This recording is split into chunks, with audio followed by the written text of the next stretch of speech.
Salve peixeiros, com muita honra, bem-vindos a mais um vídeo do canal SFC Raiz, agradecendo como sempre de coração o número de inscritos na página, mas se estiver vendo pela primeira vez, desta força também, seja mais um membro para ajudar a desenvolver conteúdos deste espaço mais que 100% santista. Este vídeo é para falar da primeira derrota que o Santos sofreu neste Campeonato Brasileiro da Série B, pela quarta rodada, ante a equipe do Amazonas em Manaus, na Arena da Amazônia. Depois de 3 jogos aí que aparentemente deu a impressão que o Santos poderia ficar tranquilo nesta temporada, passar sem sustos para retornar para a Série A em 2025, hoje provou-se que há uma alternativa aí um pouco tanto que indigesta para a torcida ficar com uma pulga atrás da orelha.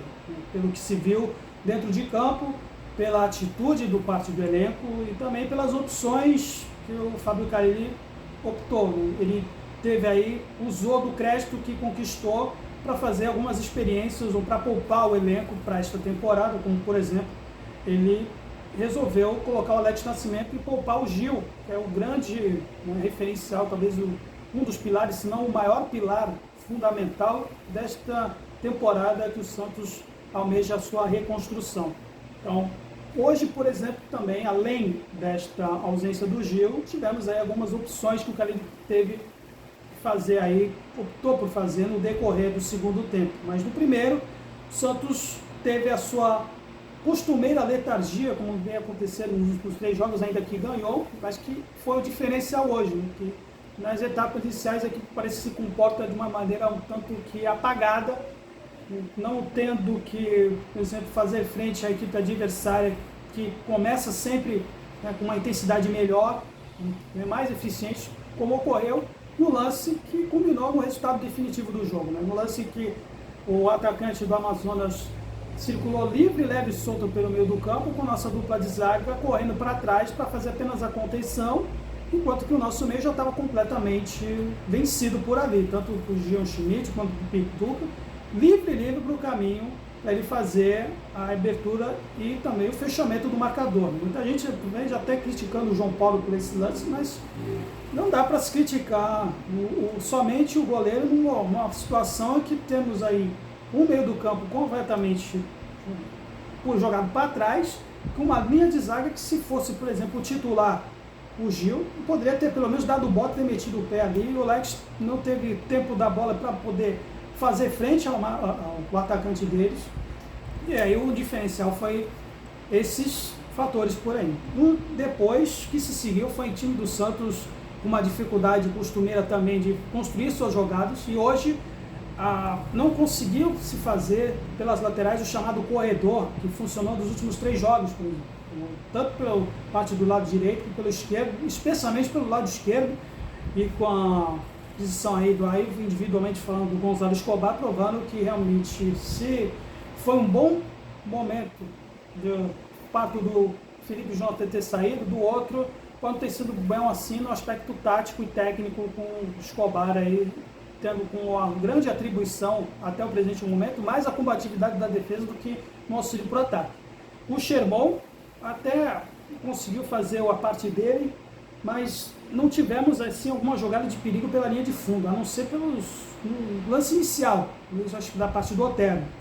Estranhamente o Otero hoje se deslocou um pouco mais pelo meio, foi completamente anulado no primeiro tempo. Em alguns momentos ele tentou fazer aí a característica típica dele de ter assim, a intensidade, mas realmente não aconteceu, embora acho que não tenha sido a justificativa de ter sido substituído. Eu poderia ter ficado um pouco mais no tempo, porque hoje, além dele, toda a equipe realmente foi abaixo do que se esperou e se espera dessa equipe. No meio, tivemos aí, por exemplo, a presença do Juliano, que o único lance de perigo que tivemos foi a tentativa dele de fazer uma bicicleta na frente do goleiro.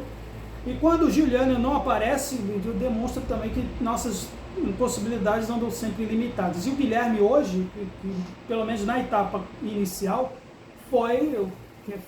acho que o lance que começou, desse lance, o único lance de perigo que tivemos foi nos pés do Juliano, e hoje, por exemplo, ele também foi muito marcado, não teve o mesmo espaço que ele teve nos últimos jogos, isso nos dificultou, além dessas dificuldades ainda costumeiras que temos, sem a presença de alguém com uma alternativa do meio, para construir jogadas realmente ficar difícil. E o Diego Pituca, que poderia ser esse cara para ser um pouco mais avançado no frente, não apareceu também de novo. Então, não deu para entender, por exemplo, as mexidas que o Carille fez, né, embora essa dificuldade que teve, talvez na leitura do jogo, ele poderia se esperar talvez um pouco mais de intensidade, mais velocidade na bola. Isso talvez ele tenha tido a pretensão de fazer isso com a saída do Otero. Ele mexeu três de uma vez só. Além do Otero, saiu o Sherman, que eu acho que não deveria ter saído. Aí não deu para entender o porquê que o Carille tirou o Sherman.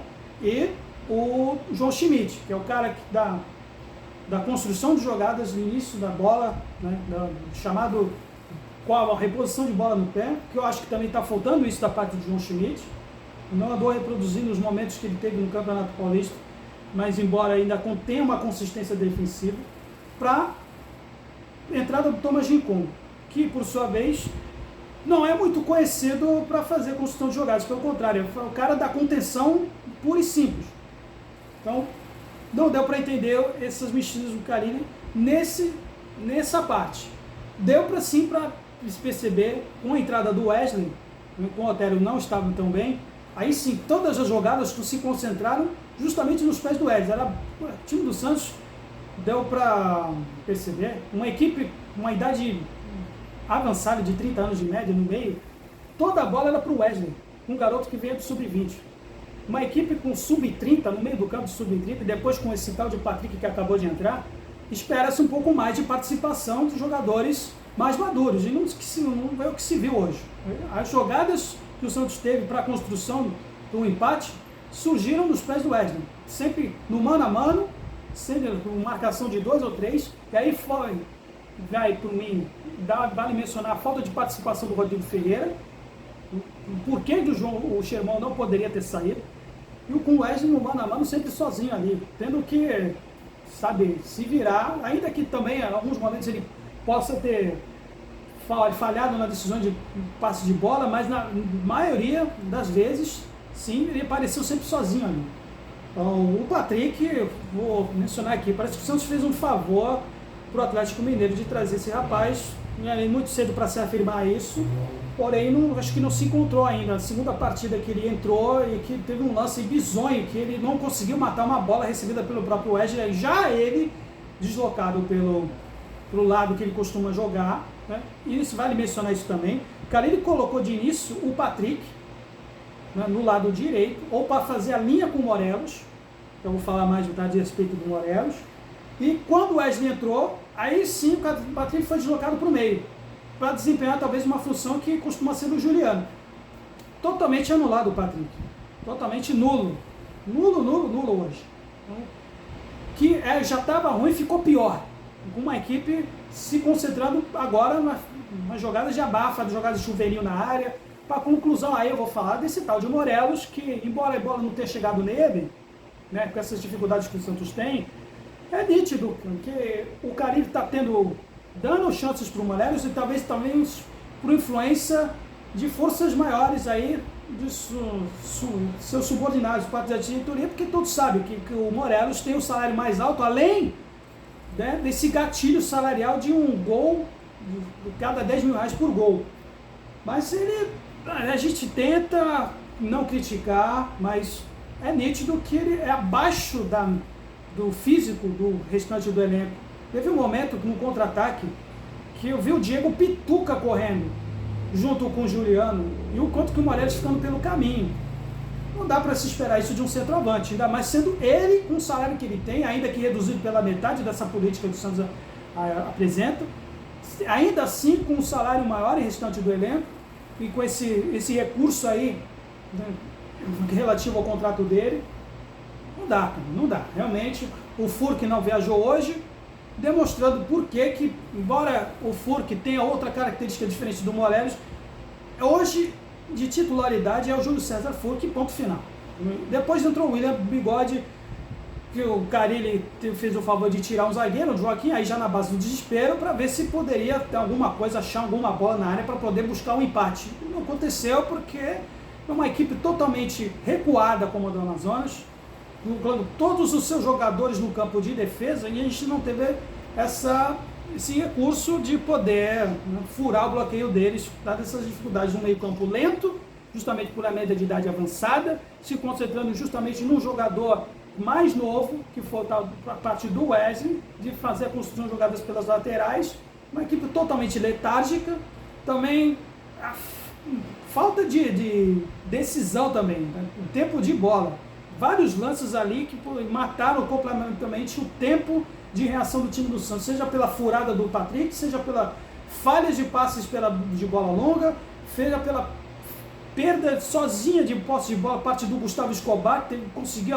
a primazia de perder uma bola sozinho, com ele sozinho em campo. Não dá para culpar o estado do gramado, que a bola realmente estava ruim, botar a culpa por causa da derrota em relação a isso. Falta realmente recursos que o Santos tem na parte desse elenco, se não tiver outras alternativas em relação ao Juliano e também parte do ataque.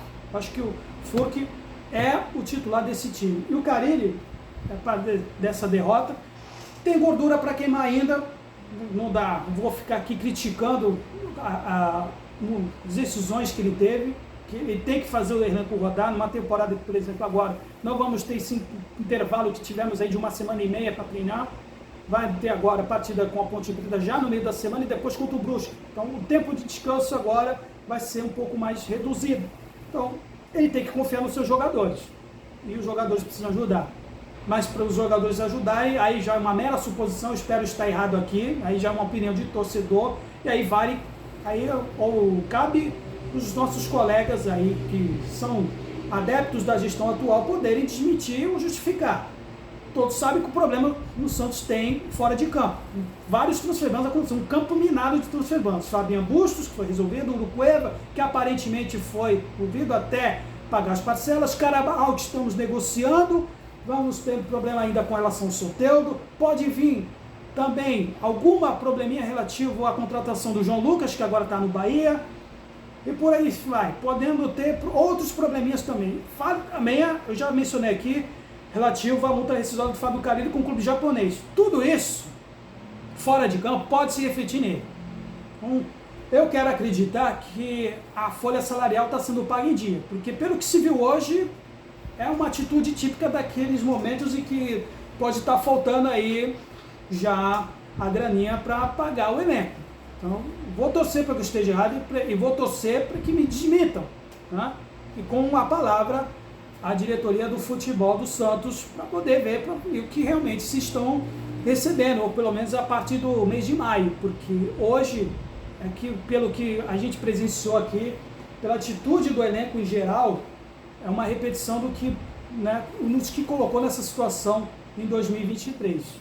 Porém, resta aí agora, a partir diante da Ponte Preta, perdemos agora a liderança isolada, e não vamos mais ficar com 100%, mas temos aí condições, lógico, né, com a equipe que se espera para realmente subir, independente se a gente conquistar o título ou não. O importante, o mais, né, o primordial, é a gente sair desse buraco que nos meteram da Série B e retornar para onde nos pertencemos na Série A. Deixe sugestões de críticas na seção de comentários e até a próxima. Santos sempre Santos, valeu!